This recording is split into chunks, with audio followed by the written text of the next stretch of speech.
Welcome to Watch Mojo, and today we're diving deep into the brutal, emotional, and unforgettable post-apocalyptic world of The Last of Us. And we're starting by piecing together its timeline.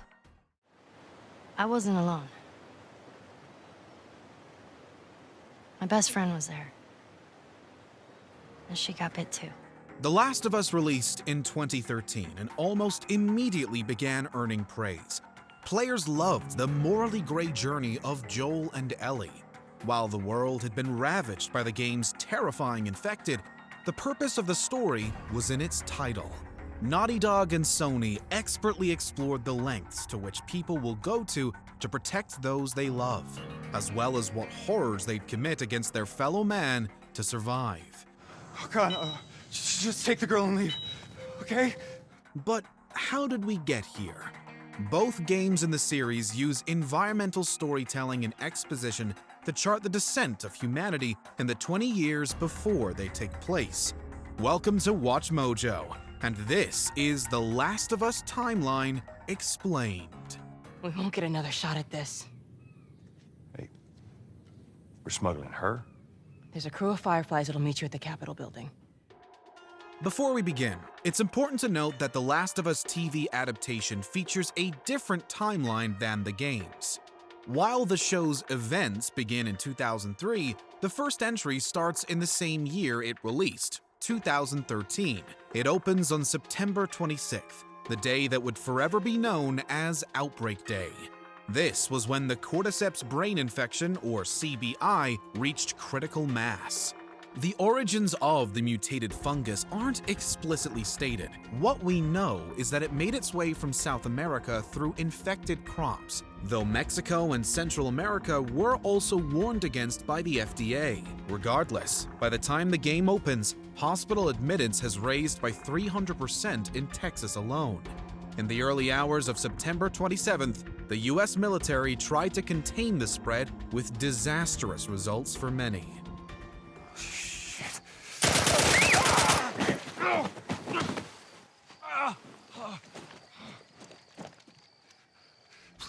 At first, it seemed humanity was more than willing to fight back.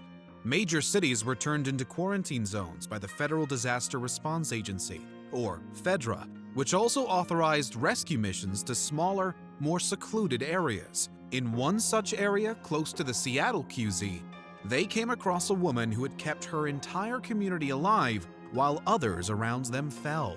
She claims to have had a vision about the infection being God's wrath and strove to lead a simpler, sin-free existence.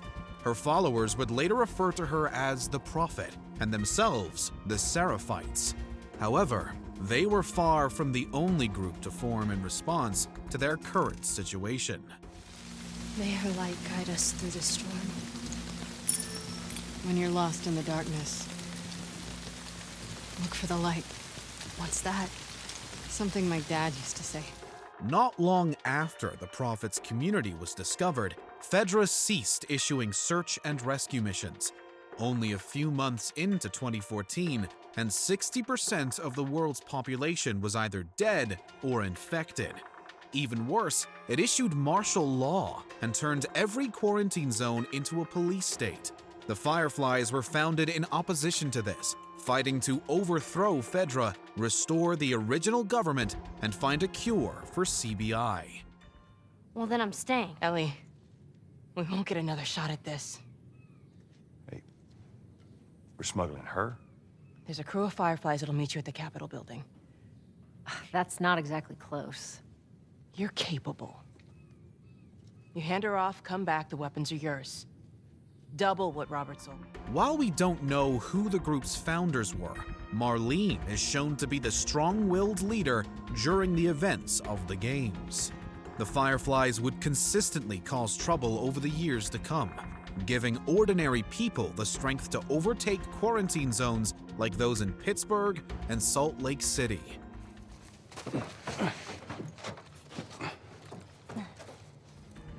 Despite everything, life continued on in its own way.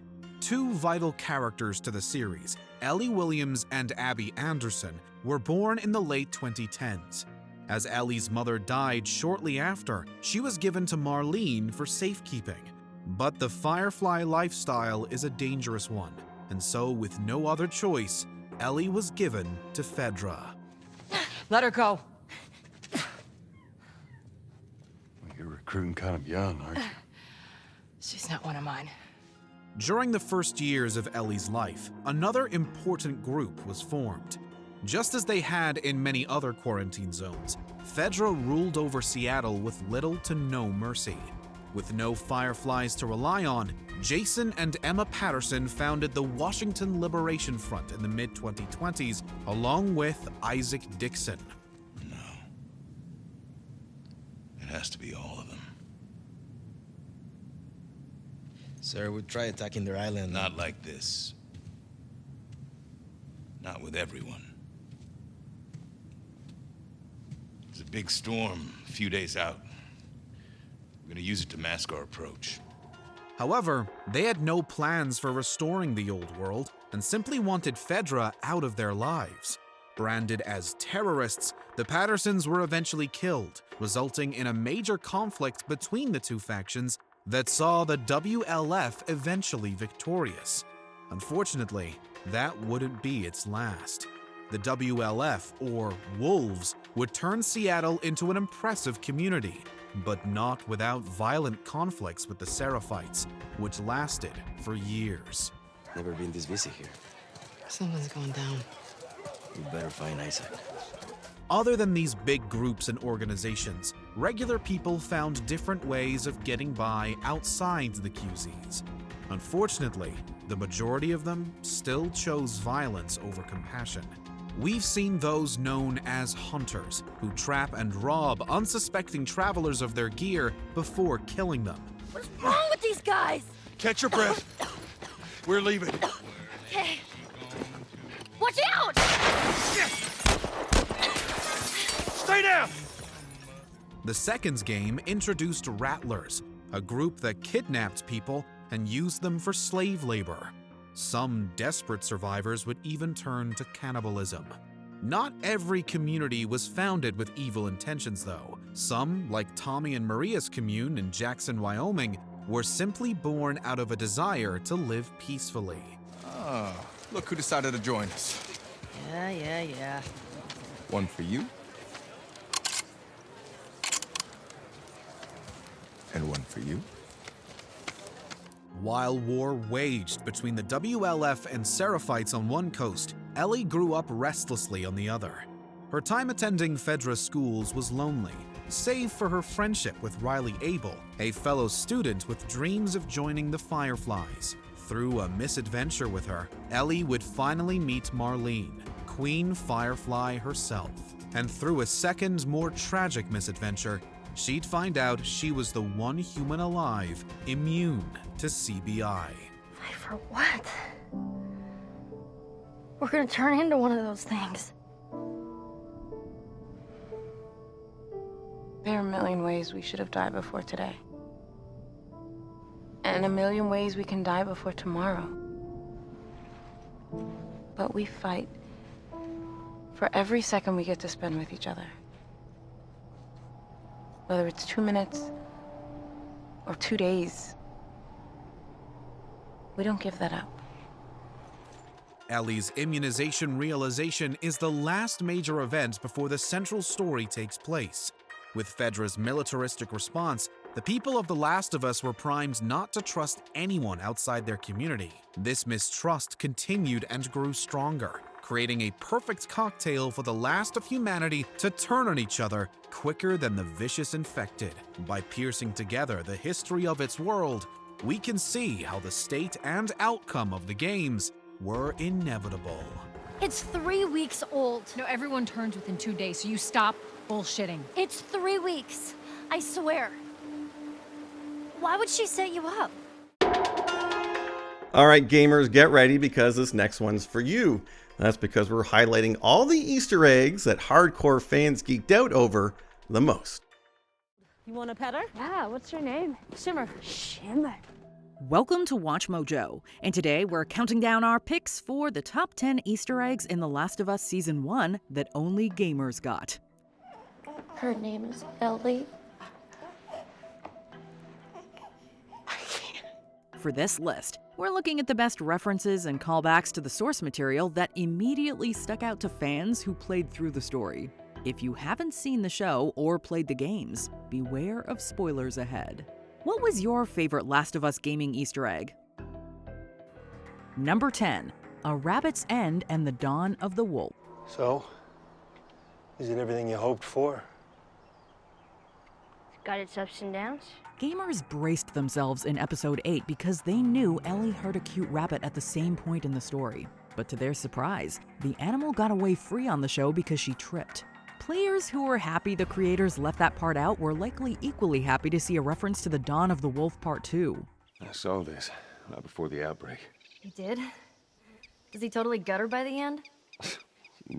Nobody gets gutted. It's a dumb teen movie. Within the game, Joel revealed that he had taken his daughter to see that teen drama in the past. While that backstory isn't covered in the show, a poster for the movie is still seen in the mall during Ellie's flashback. It was great to see the show nod to those animal Easter eggs and more in a variety of ways. What are you doing? It's all right. Can you hurry up? Number 9. Ellie fleshes out the infected enemy types. Everyone said the open city was crazy. Like swarms of infected running around everywhere. Not exactly like that. You know, people like to tell stories. While the infected are just as terrifying on the show as they are in the game, there are several subtle differences between the two mediums. People who have played through The Last of Us tend to run into a lot more enemies during the journey. Additionally, the bloater enemy types are able to throw their own spores for extra damage. Even though the show didn't exactly follow that blueprint, they still hinted at it with one clever exchange. While Ellie is with Joel and Tess, she makes several references to the way the enemies act and present themselves in the game. So there aren't super infected that explode fungus spores on you? This conversation was a clever way to acknowledge the trials gamers went through as they waded through a sea of clickers. On the other side, to your left! All right, Ellie, get ready. Number 8, showing us one of Ellie's off-screen accomplishments.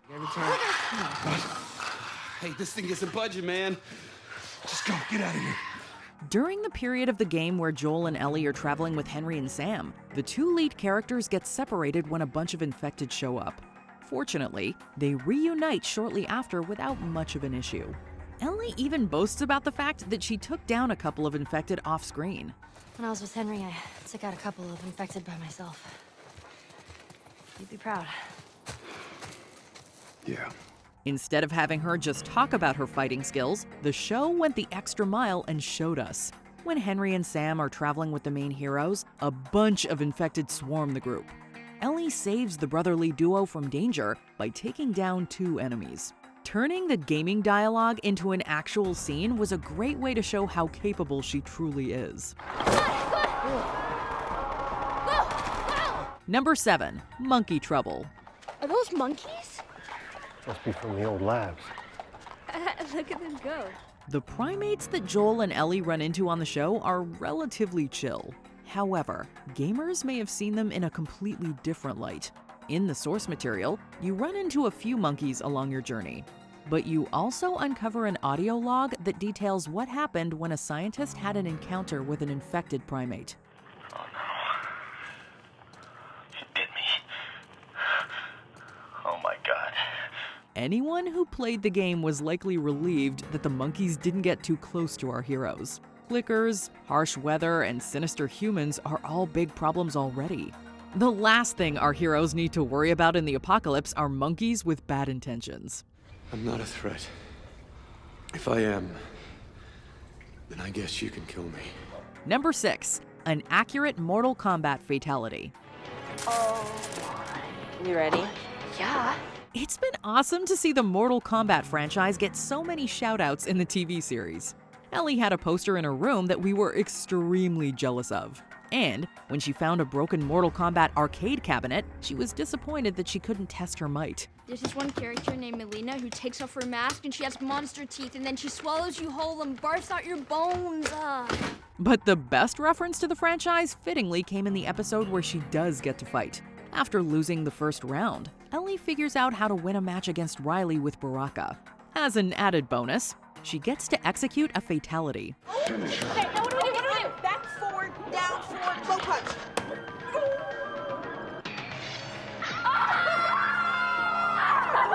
Riley's instructions on how to pull off the gruesome finishing move are entirely accurate. More than a few audience members were probably happy the writers did their gaming research. We are many, you are but one. Number 5. Savage Starlight Comics. I have issues 4, 5, 6, 11. Throughout the first Last of Us game, the Savage Starlight comics stood out as the best collectibles. The detailed story summaries and vivid illustrations made it clear that the designers really loved the idea of this running series. So, it wasn't surprising that Ellie's love for the Savage Starlight franchise made it into the show. She's seen reading various issues of the comic during Season 1. In one case, the in-universe story even mirrored the plot. Ellie reads the Accretion issue of Savage Starlight in Episode 6. I don't see any weird movements. Steve? Negative. That means you're in Sector 153. Stella, can you hear me? After reading about comic characters being forced to fight each other, she fends off an attack from her infected friend Sam. Only those who collected Savage Starlight caught on to that dark piece of foreshadowing and more. What's that comic book say? Endure and survive? Endure and survive. Number 4. The villainous David comes from a heroic location. But when the Pittsburgh QZ fell in 17, Fireflies and Fedra, I left with a few others, and that's how I ended up with our flock. David revealed he lived within the Pittsburgh QZ before he became a cult leader. For gamers, hearing that city name was surprising. In the source material, Joel and Ellie are attacked when they try to pass through Pittsburgh. Put your seatbelt on, Ellie. Well, what about the guy? He ain't even hurt. The duo gets out safely thanks to their new allies, Henry and Sam. On the show, that portion of the story takes place in Kansas City instead. Adding the Pittsburgh QZ into the sinister David's past was definitely one of the strangest ways the showrunners could have nodded to the city. But knowing he came from a military-controlled place that collapsed helped explain why he wanted his followers to live outside of a major city. They do what I tell them to do. They follow me. Number 3. Flash forwards to Ellie's future. If you're a fan who's played The Last of Us 2, you've probably picked up on several of the seeds the show's been planting about Ellie's future in Season 1. Or else to look it up. I read everything I could in the school library. Like Neil Armstrong, Buzz Aldrin, Jim Lovell. But you know who my favorite is? Sally Ride. In Episode 6, she has a sweet conversation with Joel about space. Their talk hinted at a scene in the sequel game where they visit an astrological exhibit. Within the same episode, Joel mentions a desire to take care of sheep. Sheep. I would raise sheep. They're quiet. Do what they're told. Yeah, okay. So, just you and a bunch of sheep. Romantic. And what about you? Where are you gonna go?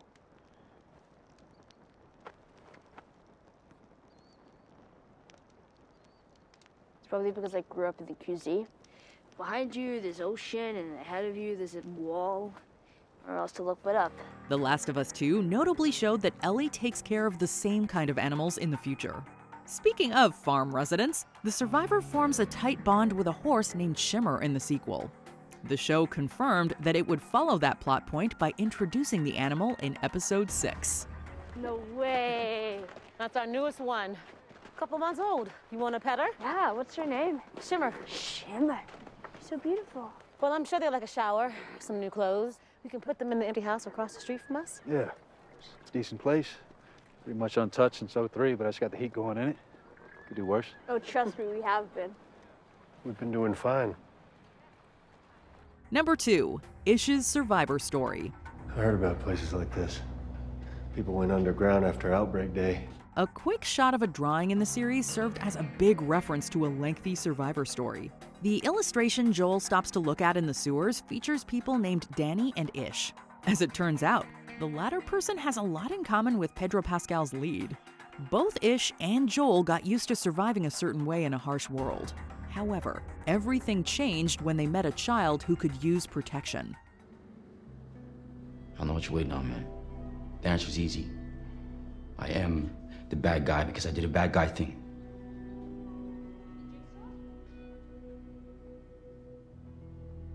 But you get it, though. You might not be her father, but you were someone's. See, I could tell. Unlike Joel, Ish stayed with his found family within the sewers until the infected got in. The ultimate fate of the group is still unknown. Although Ish's story was mostly conveyed through game collectibles, fans still got invested in his complex and mysterious tale. What happened to them? Maybe they didn't follow the rules and they all got infected. Number 1. Recasting video game actors. Her name is Ellie. How long have we known each other?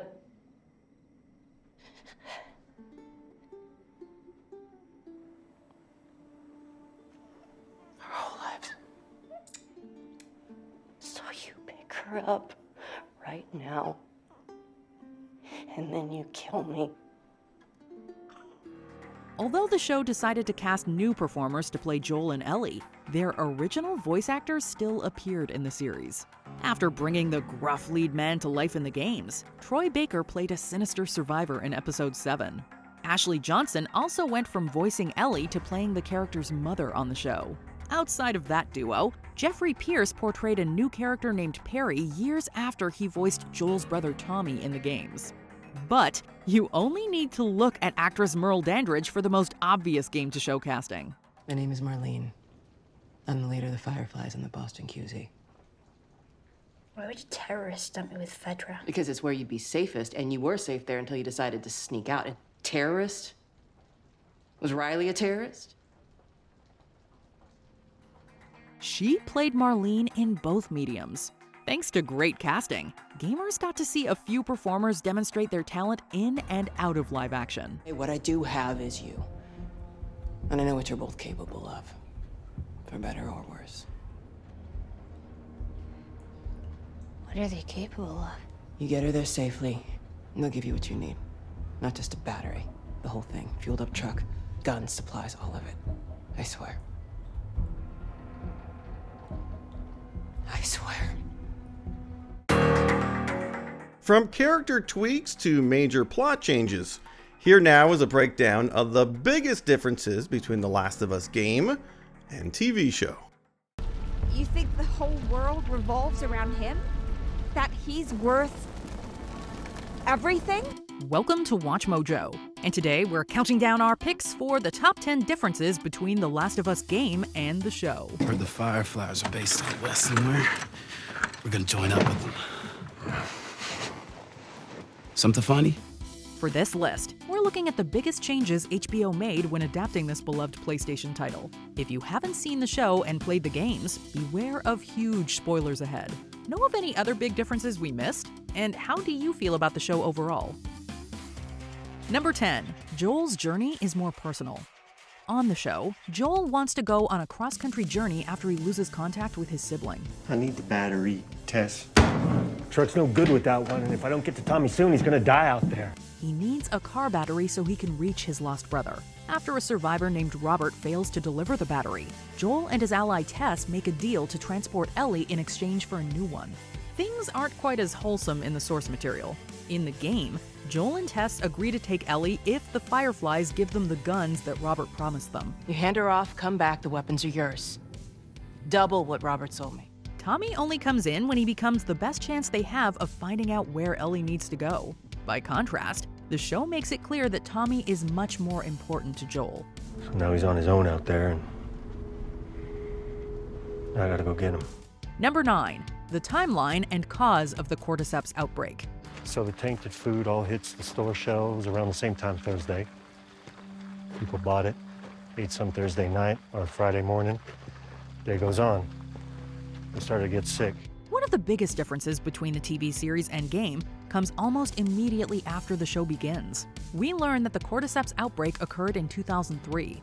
In the source material, the apocalypse started in the same year the game was released, 2013. The change was suggested by co-creator Craig Mazin so the series could take place the same year as the show premiered. He believed this change would make the events more personal to viewers. A different format also awarded the showrunners more room to expand on how the outbreak occurred. Cordyceps, aspergillus, any one of them could become capable of burrowing into our brains and taking control not of millions of us, but billions of us. Billions of puppets. An epidemiologist explains how cordyceps function in the premiere.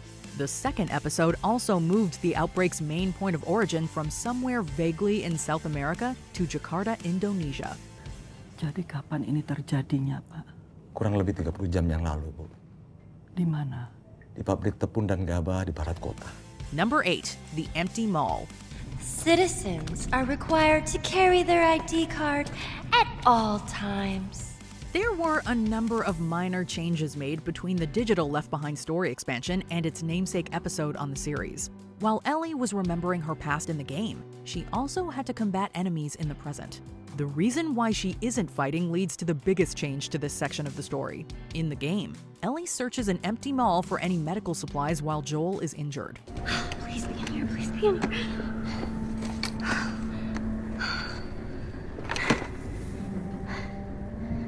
I'm not letting you go. Her quest through the building makes her think about the last moments she spent with Riley in another mall. On the show, the flashback is kicked off after an injured Joel tells her to abandon him. After remembering that she couldn't stop Riley's death, Ellie becomes more determined to save Joel's life.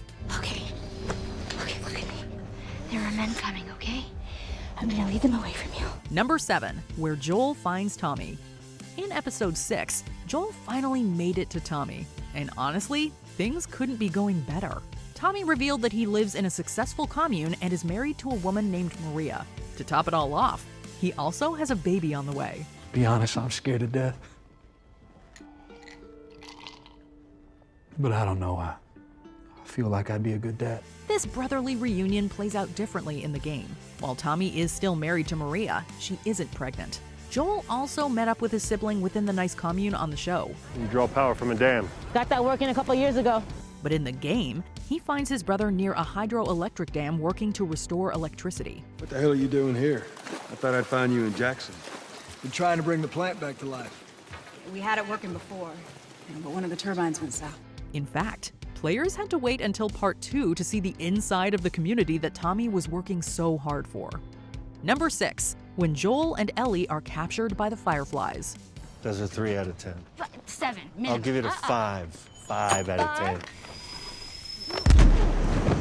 After Joel and Ellie arrive in Salt Lake City, the Fireflies catch the duo off guard in both the show and the video game. However, the moment they pick up the protagonists is altered between mediums. The game features a section where Ellie and Joel attempt to cross a body of water and accidentally end up submerged. Although the duo makes it to the surface, the immune survivor nearly drowns. Hands in the air! She's not breathing. As Joel tries to revive Ellie, Fireflies arrive and knock him out. The series avoids water completely. Instead, the Fireflies drop smoke grenades before rendering Joel unconscious and capturing Ellie. In both mediums, the soldiers wouldn't have to get violent if they just asked a couple of questions before pouncing on the protagonists. You got hit pretty hard. Patrol didn't know who you were.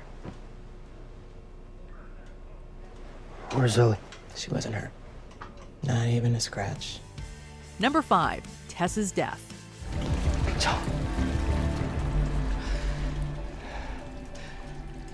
Say who you can say. Tess is a strong-willed ally that we're sad to lose in every medium. In both the game and show, she's bitten while the group tries to get through a museum encounter. Tess eventually sacrifices herself so Joel and Ellie can make it to safety. But her sacrifice is far more disturbing in live action. In the game, she stands up to Fedra officers to buy Joel and Ellie time and goes out in a blaze of gunfire. Come on. Make this easy for me. No, just go! However, a large group of infected people, including one obsessed with PDA, storm the building on the show. Tess then decides to set off an explosion to take the enemies out. While the explosion is definitely more of a spectacle, the death still feels raw and personal. I want your sorries. I wasn't gonna say I'm sorry. I was gonna say that I've been thinking about what happened. Nobody made you or Tess take me. Nobody made you go along with this plan. Number 4, David becomes more horrifying. But the truth is, Hannah, you will always have a father. And you will show him respect when he's speaking. Gamers knew all about David's horrific tendencies and inclinations before viewing the series. But the show made several additions that made our skin crawl even more. In the game, it's suggested that his people are A-okay with chowing down on humans. But in the show, many of David's followers are unaware what kind of meat they're really ingesting. What is it? Venison.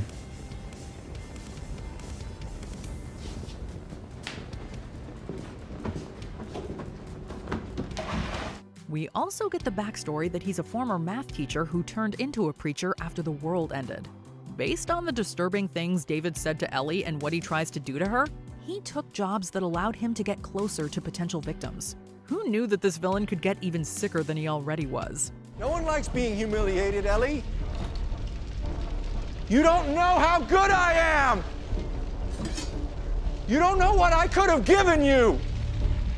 If you would just let me! Well, I have news for you. Neither one of us is dying today. You see, I've changed my mind. I've decided you do need a father. So I'm gonna keep you. And I'm gonna teach you. Number 3, infected abilities. Infected are all horrifying enemies that aren't to be taken lightly. However, their exact abilities differ between the source material and adaptation. In the game, dead infected often spread infectious spores in dark places.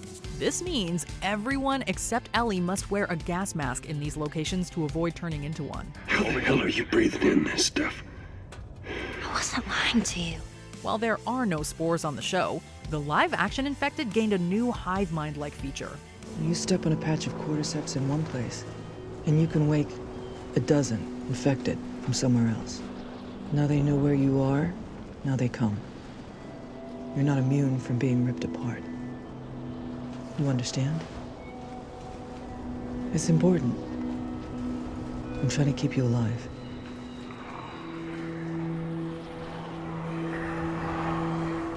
Survivors who disturb Cordyceps in one place risk sending a signal to a horde in a completely different part of town. Additionally, the bloater can rip off fungal pieces and hurl them like poisonous grenades in the game.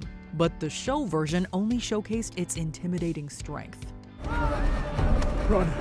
Find cover! Don't look back! Run! Number 2, Bill and Frank's relationship. What's your name? Bill.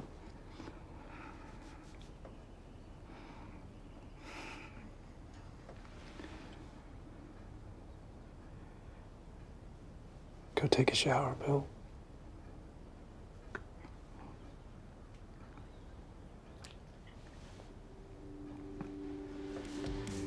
When Bill and Frank were adapted into live action, their story got a lot more attention. After the outbreak, the duo began a romance that viewers saw unfold over the course of 2 decades.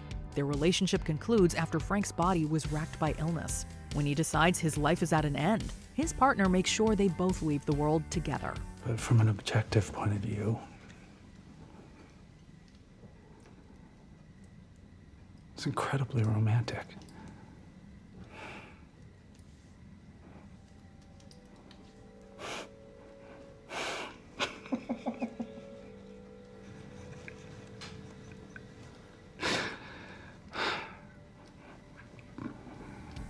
While we know both versions of Bill are paranoid survivalists, most of the episode's events were not depicted in the game. We never get to see the brighter parts of their relationship. In fact, players discover that Frank hated and stayed away from Bill. Sadly, the two didn't resolve their issues before Frank took his own life to avoid turning into an infected. He's got bites here, and I reckon he didn't want to turn, so yeah, I guess not. Number 1, Henry and Sam's arc. So, still think they should take it easy on me? Or am I the bad guy? I don't know what you're waiting on, man. The answer's easy. I am the bad guy because I did a bad guy thing.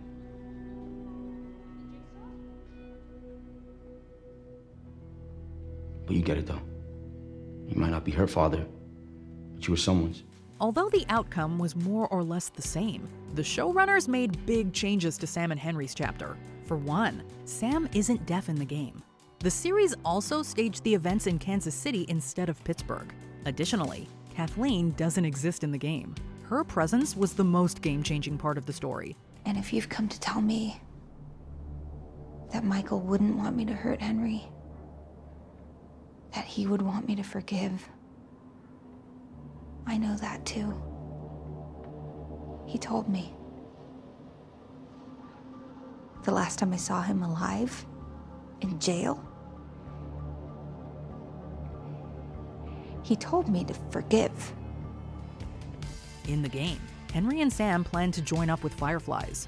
They ask Joel and Ellie for a team-up so the quartet can deal with the hunters that ambush travelers for their supplies. But in the adaptation, we discover the actions Henry took to save his sick sibling inadvertently caused the death of Kathleen's brother. Her quest for revenge made the entire arc more tense, complex, and gripping. You think the whole world revolves around him? That he's worth everything? If there's one thing that The Last of Us does not shy away from, it's gut-wrenching, violent demises. So let's relive some of the best ones, shall we? Unhook her. How did you get in here? I said unhook her. Welcome to WatchMojo, and today we're counting down our picks for the top 10 brutal deaths in The Last of Us TV show. It ends the way it ends. For this list, we're looking at the most violent or upsetting demises seen in HBO's adaptation. That means a major spoiler warning is in effect. Which death shocked you the most? Number 10, Brian.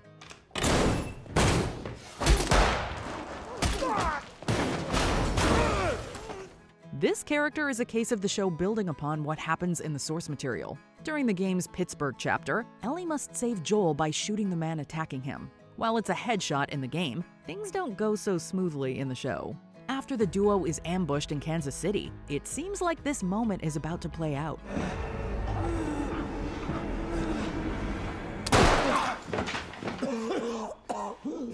Ellie shoots the attacker from behind, hitting him in the spine and paralyzing him. We then learn his name is Brian as he begins to beg for his life. We can trade with you guys. We can be friends. I didn't know. I'm Brian. What's your name? As Joel prepares to finish the job, they're not easy final words to listen to. And though Brian dies off-screen, he isn't soon forgotten. I'm sorry. No, we can just stop. Mom! Number 9, Tess. Fans of the game obviously knew all the deaths that were coming, yet the showrunners did their best to make them feel fresh. In the case of Tess, they made her demise a bit more disturbing and theatrical. As she, Joel, and Ellie make their way to the Massachusetts State House, Tess is bitten during an encounter with Infected. Knowing that another horde is coming, she implores Joel to keep going with Ellie. This is your chance. You get her there. You keep her alive. And you set everything right. In the game, it's a shootout with Pedro that claims Tess. Here, she douses the floor with gasoline and litters it with grenades in anticipation. Although we get an extremely unsettling shot of a stalker speeding up her infection, she drops her lighter and blows them all to kingdom come.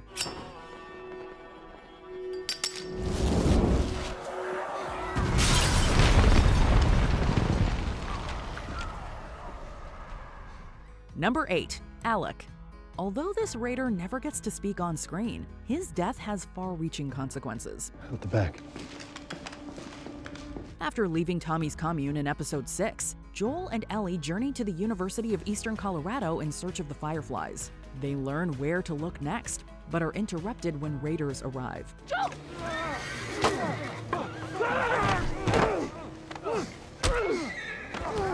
While attempting to flee, one of them attacks Joel, who swiftly snaps his neck before realizing he's been stabbed. Joel? Joel, open your eyes.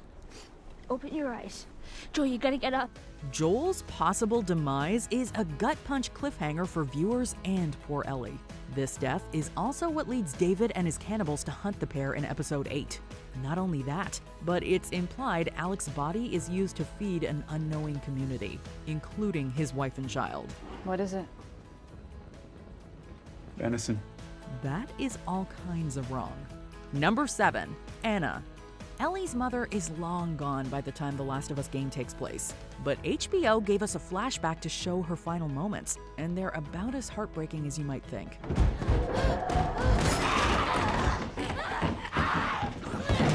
As she's going into labor, Anna is chased back to a farmhouse by an infected. While she manages to fight her pursuer off, she's bitten on the leg. She's only allowed mere moments with her new daughter before Marlene shows up. How long have we known each other?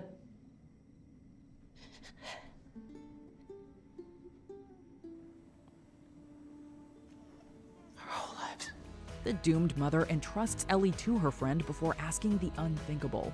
Although this death isn't as violent as others, it certainly brutalizes our emotions. Cover her ears.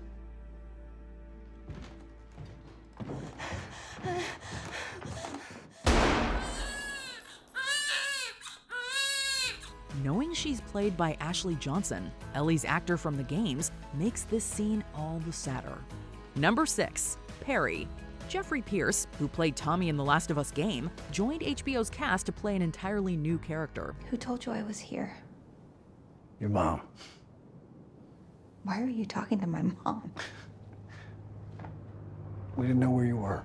Perry acts as second in command to Kathleen, a dangerous rebel leader in Kansas City. Kathleen's hunt for Henry in episode 5 results in the most horrific infected encounter of the whole show, as well as Perry's very unfortunate end. The Horde is bad enough to deal with, but they bring an immensely strong and durable bloater with them. While it easily dispatches allies around him, Perry tells his leader to get to safety as he prepares to take it on alone. Run. Find cover. Don't look back.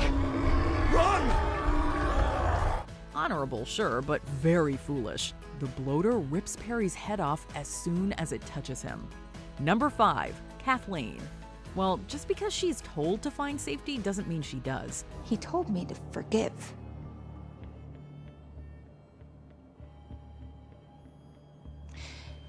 And what did he get for that?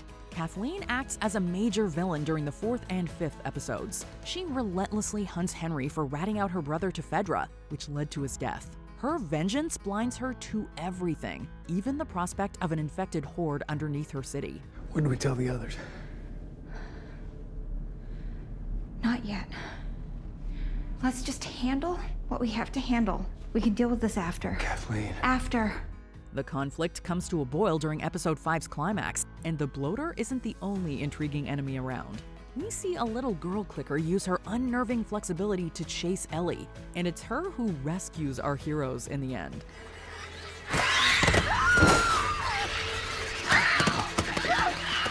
As Kathleen has her prey cornered, the clicker jumps her from behind, wailing on and sinking her teeth into her. Number 4, Marlene. We knew this moment was coming, and yet the ruthlessness still surprised us. Can't keep her safe forever. No matter how hard you try, no matter how many people you kill, she's gonna grow up, Joel. And then you'll die, or she'll leave. Then what? How long until she's torn apart by infected or murdered by raiders? During the finale, Joel and Ellie finally track down the Fireflies in Salt Lake City. That would normally be cause for celebration, except Marlene informs our hero that developing a Cordyceps cure means Ellie has to die. Find someone else. There is no one else. We didn't tell her, we didn't cause her any fear, there won't be any pain. No, you take me to her. You take me to her right now! Oh!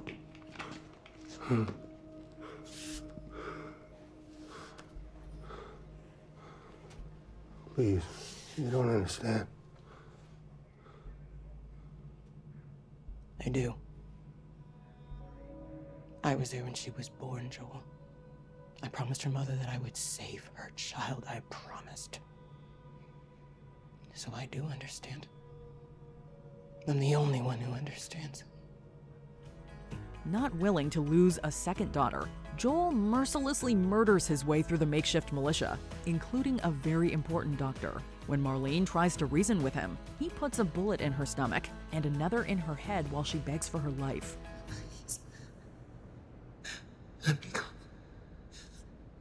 You'd just come after her. The series didn't need to alter much when adapting this scene. In both the show and the game, it is absolutely cold-blooded.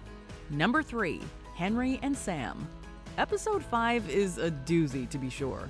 Not only do we get memorably violent ends to some villains, but to some heroes as well. Yeah, I think it'd be nice for Sam to have a friend. I'll tell him in the morning. New day, new start. The group is able to make it out of the climax relatively unscathed. The exception, of course, is young Sam, who gets bitten on the leg. My blood is medicine.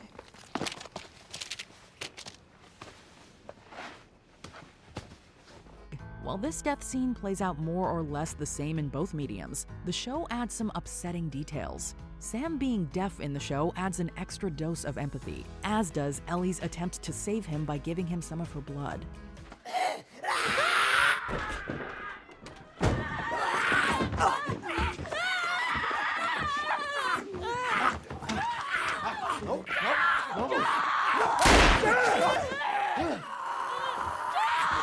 Regardless, seeing Henry shoot his younger brother to save Ellie is heartbreaking.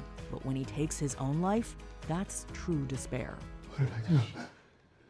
What did I do? What did I do? Number 2, David. If ever there was a villain who got what he had coming to him, it's David. You're quite a hunter. We didn't even hear you coming. Turn around and walk away. Okay. Just go. Okay, all I ask is 10 seconds of your time. I just want to talk. I won't say it twice. Please, just 10 seconds. My name is David. This is my friend James. We're from a larger group, women, children, and we're all very, very hungry. I'm from a large group too. Also hungry. Well, even so, you can't drag this back on your own. We're not asking for charity. We can trade you for some of the deer. We have, what do you need? We have boots. Medicine? Like for infections. In both the show and the game, he presents himself as a friendly stranger before the villainous reveal. He leads a group of survivors in Colorado. With food scarce, David and his men have taken to cannibalism, though many of his people seem to be unaware. As if that isn't horrid enough, he also prefers his romantic partners on the far younger side. And he is extremely impressed by what he sees in Ellie. Think of what we could do together. As strong as we are, we'd make this place perfect. We'd grow, spread out, and we'd do whatever we needed for our people. Imagine the life we could give them.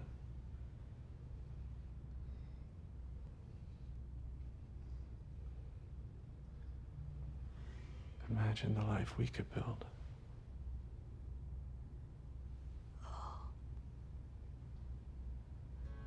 Extra nasty additions to his background make him all the more hateable. So when Ellie gains the upper hand against her adversary, we cheer her on.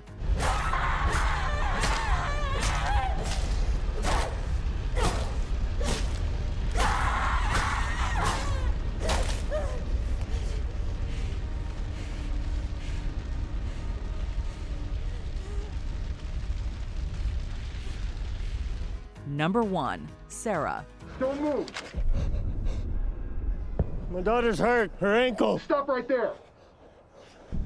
Okay. Easy now. We're not sick. I got 2 civilians by the river. One of them injured. Ankle. What did Uncle tell me? We're gonna get you somewhere safe first. Then we'll go back for him, okay? I'm sorry, repeat.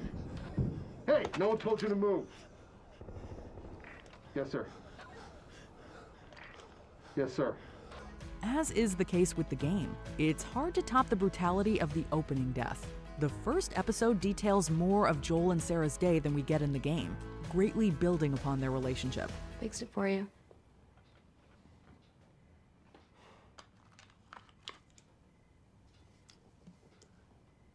Did you? What? I don't hear anything. That was lame. You're lame. Yeah, I know. Where'd you get the money for this? When the world starts to fall apart, they flee their home with Tommy. That plan only gets them so far as infected and military swarm the area. Under orders to clear an area, a soldier guns down Joel and Sarah. We are not safe!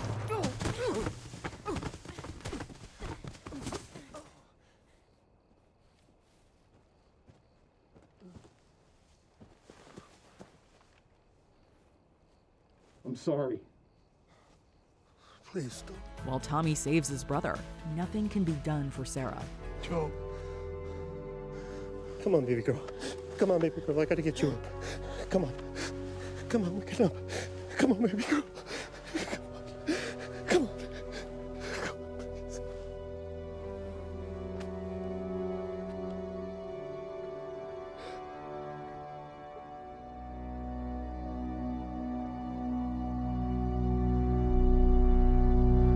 Even for those in the know, it isn't an easy scene to watch. It is harrowing, utterly heartbreaking, and it perfectly sets the mood for what's to come.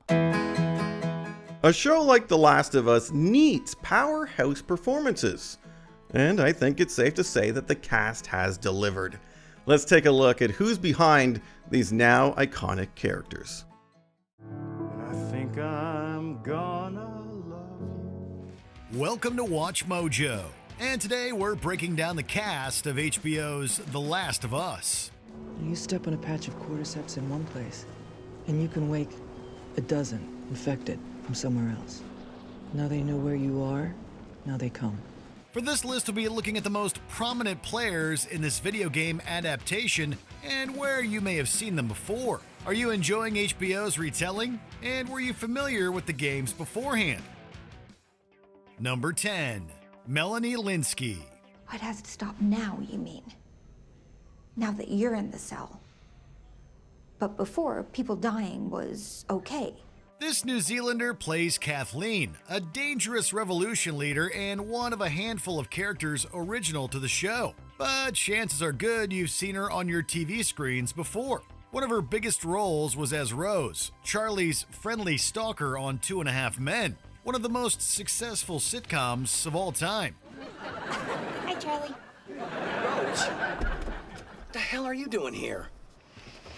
I could ask you that question. She also voiced Beatrice in the animated Halloween staple Over the Garden Wall and plays the adult Shauna on Showtime's Yellow Jackets, which earned her a lead actress Emmy nom in 2022.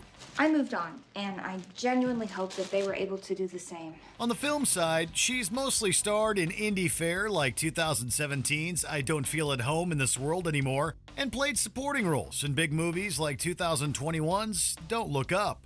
Just remember to speak up in the meeting tomorrow. Number 9, Storm Reed.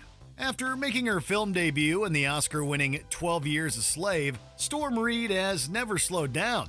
She picked up several supporting roles before teaming up with Disney to star in 2018's A Wrinkle in Time. My mom's upstairs in her room preparing for yet another parent-teacher conference for her delinquent daughter.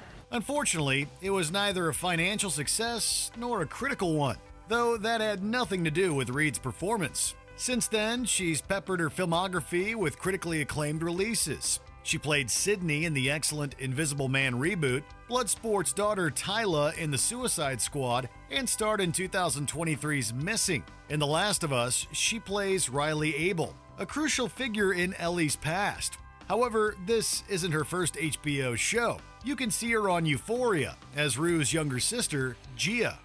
I love you. Number 8, Lamar Johnson. For all our Canadian viewers, you may be familiar with Lamar Johnson's dancing abilities on teen drama The Next Step, where he played West for over 100 episodes.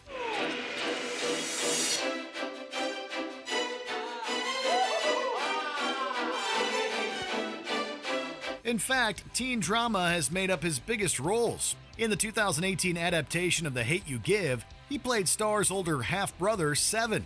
He also played Charlie in the 2020 adaptation of YA romantic drama All the Bright Places. It's hard.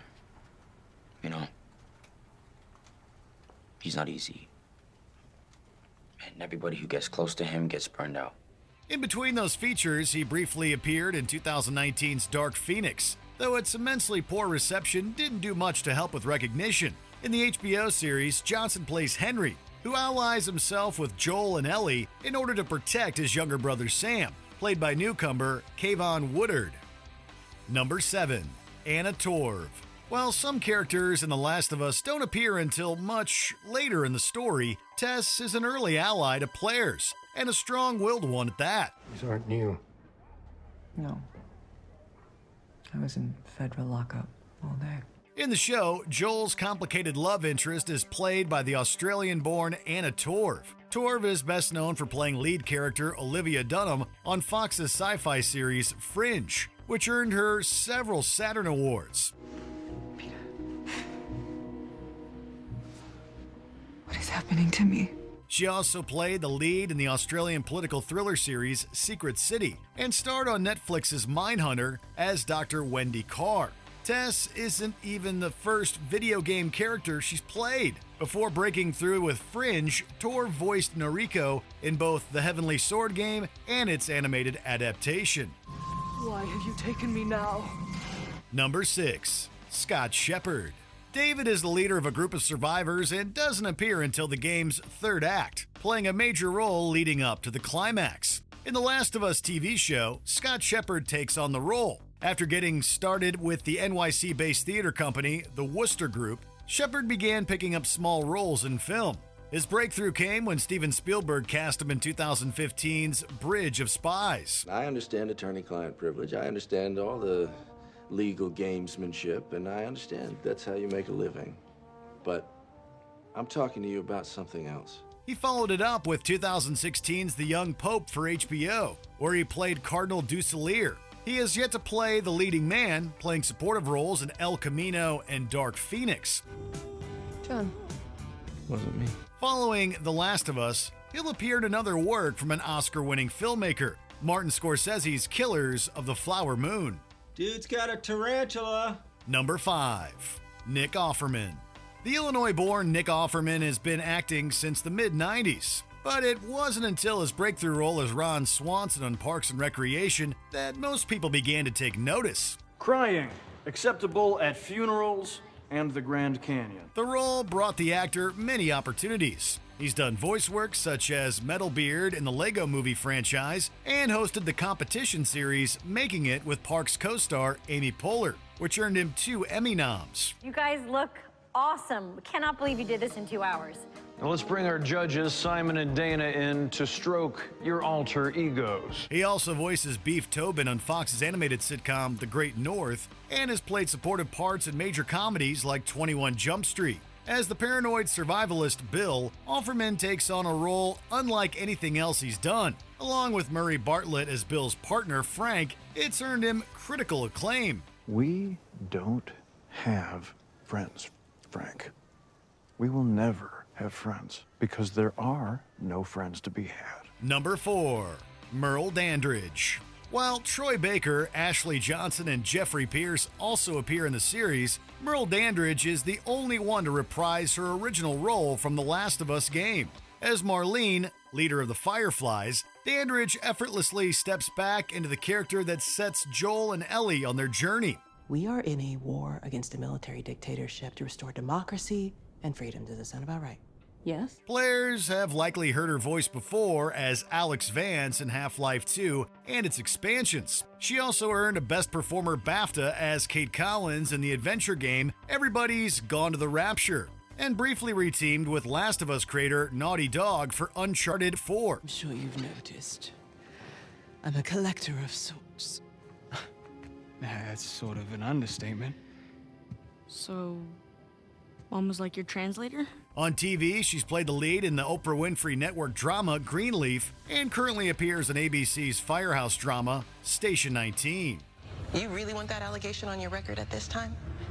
Yes, McAllister was problematic, but Bishop, your inability to do the job in spite of that is the problem. Your refusal to recognize that, like it or not, being in the fire service means adhering to a chain of command. That was and is the problem. And frankly, the fact that you have shown no remorse for any of this behavior does not make me feel confident that you have any intention of ever changing it. Number 3, Gabriel Luna. After graduating from St. Edward's University in Austin, Texas in 2005, Gabriel Luna worked on making his acting dream a reality. Throughout the 2010s, he starred in 2 short-lived drama shows, but it was his role as Robbie Reyes on Agents of S.H.I.E.L.D. that brought him into geek culture. You've got the devil inside you, too. On the big screen, he played the ruthless Rev 9 in 2019's Terminator Dark Fate. As Joel's brother Tommy, Luna plays one of the more central characters. The two have a strained dynamic in the games, which has also been explored on the show. I think it's the same. It's definitely the same. I thought we was having pancakes. We'll pick you something up on the road. Concrete guy's gonna be there? Yeah, they said maybe. Maybe. We can't frame until we pour. We're not getting paid until we frame. Well, we could bring someone else on, get the job done faster. No. I'm not splitting this job. I barely want to split it with you. We could work a double. Literally? Today? Oh, no, I'd be done by 9. By 9, right? Yeah. Next, he'll appear in the Netflix spy series Fubar, reuniting with Arnold Schwarzenegger. You and I were built for the same purpose. And Legion is the only future. I came from a future like that. It failed. I know she's a stranger to you. Why not just let me have her? Number 2, Bella Ramsey. As the lead character, Ellie, Bella Ramsey has some huge shoes to fill. But if her resume is any indication, she's up to the challenge. She found me after I was bitten. And she didn't shoot you. Clearly not. She locked me up and had her guys test me every day to see if I was getting sick. Her first role was as Lyanna Mormont on Game of Thrones, a character that was only meant to appear in 1 episode. But Ramsey's stellar portrayal ensured that wouldn't happen. We will not break faith today.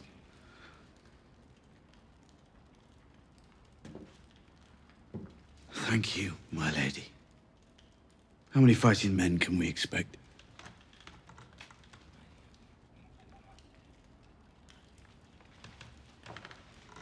"62. 62. We are not a large house, but we're a proud one. And every man from Bear Island fights with the strength of 10 mainlanders." Fantasy has proven to be a great genre for her. She played Mildred Hubble in the first 3 seasons of The Worst Witch and voices the lead character on Hilda, both for Netflix. She's returned to HBO for a guest role on His Dark Materials and played the lead in Lena Dunham's historical comedy, Catherine Called Birdie. No matter what she does next, we'll be sure to pay attention. I have been tricked, and cruelly so. So you best be off before Lady Catherine comes and rears her ugly head. I want to thank you, actually. You're very, very dashing. Thanks. You, on the other hand, have been a little churlish, if I may say so. Thank you very much, sir. Number 1, Pedro Pascal. The Chilean-born Pedro Pascal has become one of the world's favorite actors over the last decade. After appearing in guest roles on multiple TV shows, he hit it big when he played the charismatic Oberyn Martell on Game of Thrones. Don't leave me alone in this world. Never.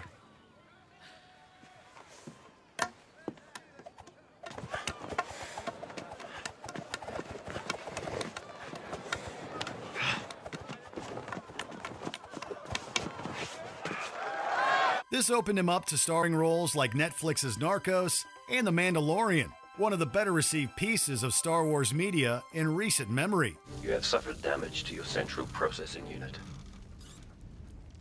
You mean my brain? That was a joke. It is meant to put you at ease. It hasn't been all TV work, though. He's dabbled in the comic book movie space, appearing in 2017's Kingsman: The Golden Circle, and played villain Maxwell Lord in Wonder Woman 1984. Although Joel is another dark role for the actor, he has shown he has comedic talent with movies like The Bubble and The Unbearable Weight of Massive Talent. And to turn your back on that gift is to turn your back on the entire human race. The human race? I'm afraid so.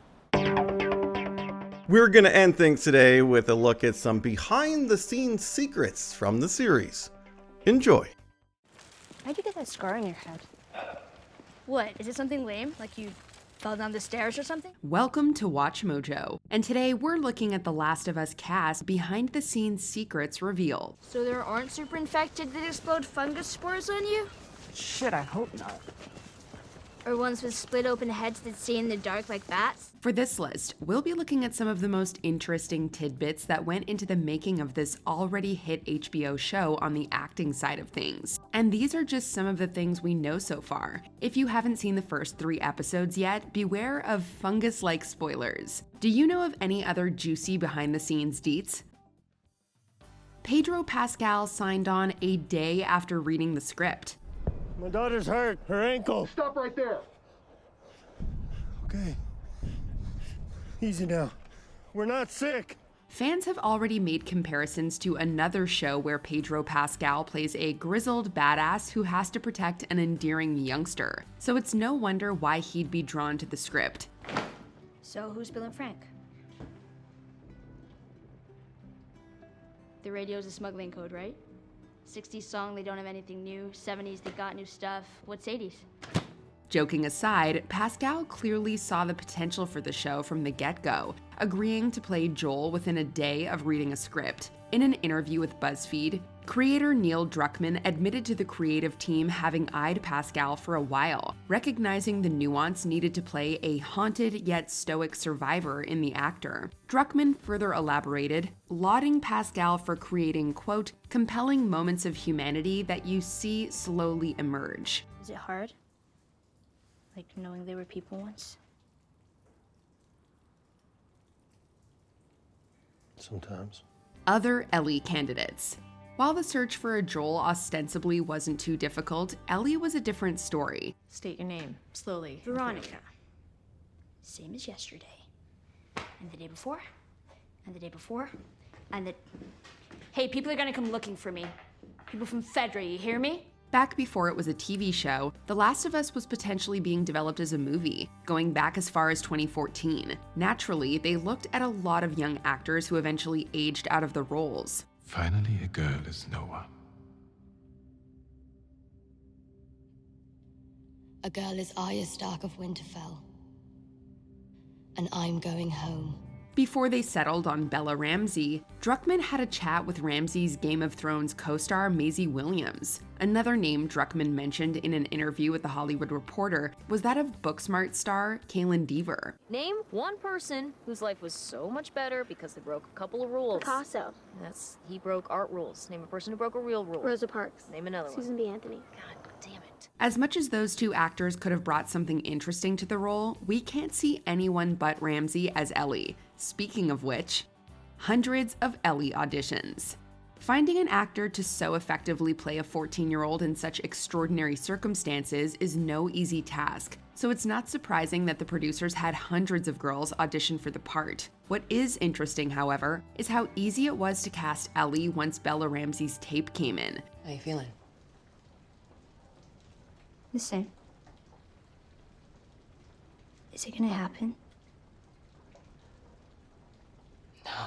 Neil Druckmann saw some 100 audition tapes before coming across Ramsey's, at which point he didn't see Ramsey, he saw Ellie. You flying one of those? A few times, sure. So lucky.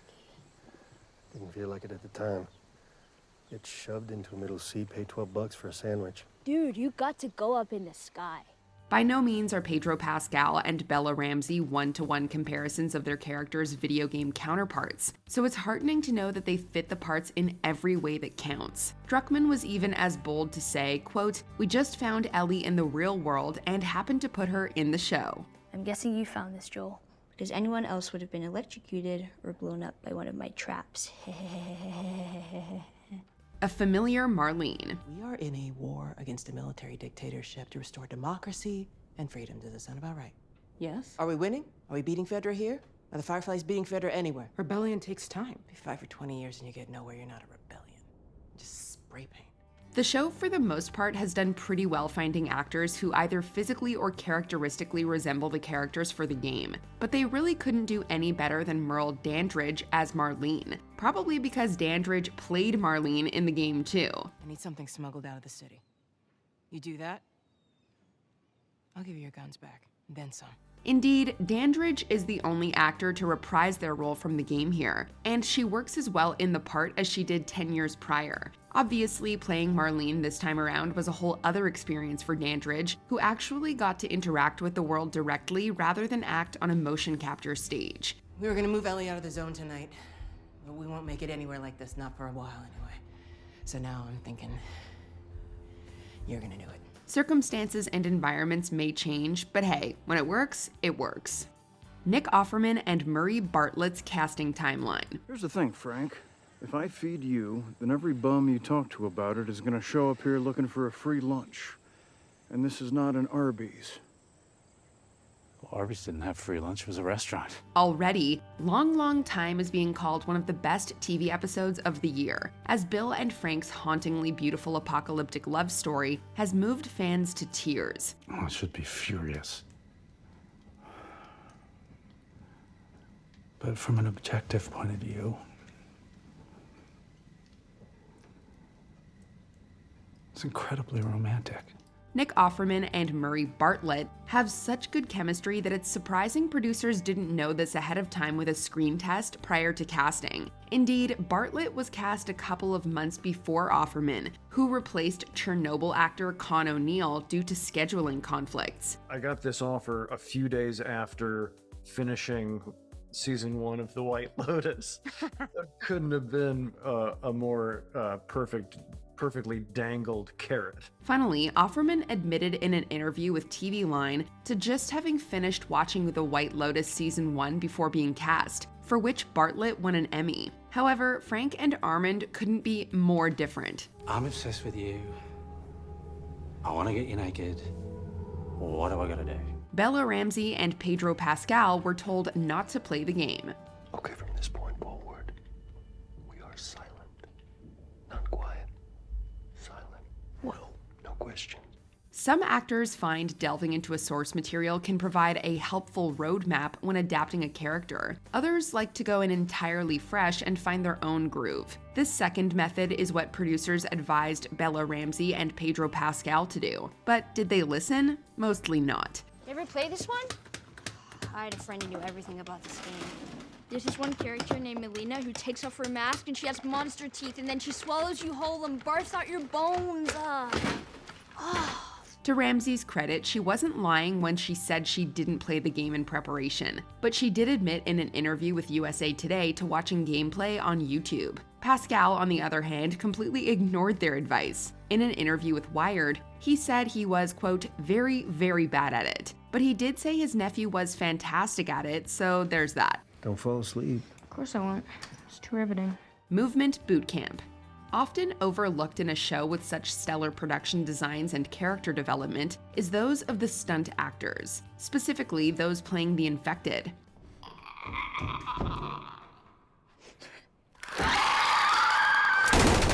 Much like actors playing walkers on The Walking Dead, infected actors here had to be put through what Neil Druckmann calls movement boot camp to get the physical mannerisms down pat. We found some terrific actors who were fans of the game and understood the movement, and we're really happy with how it all turned out.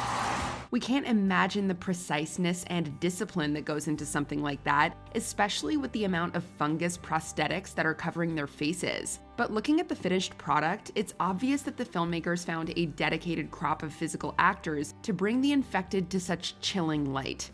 Bella Ramsey's switchblade idea. Nice knife.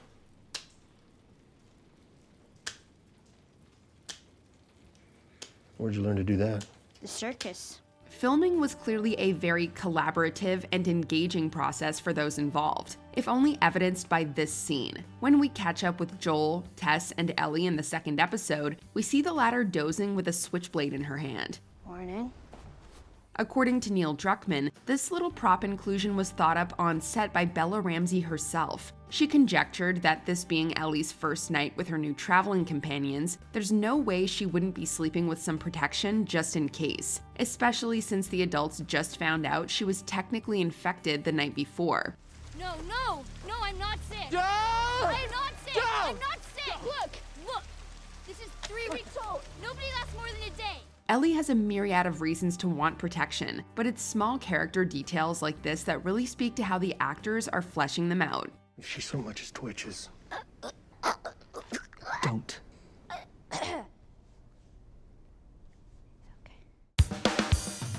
All right, well, that's going to do it for this special look at The Last of Us.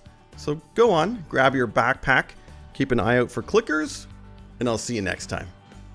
Did you enjoy this video? Check out these other clips from WatchMojo, and be sure to subscribe and ring the bell to be notified about our latest videos.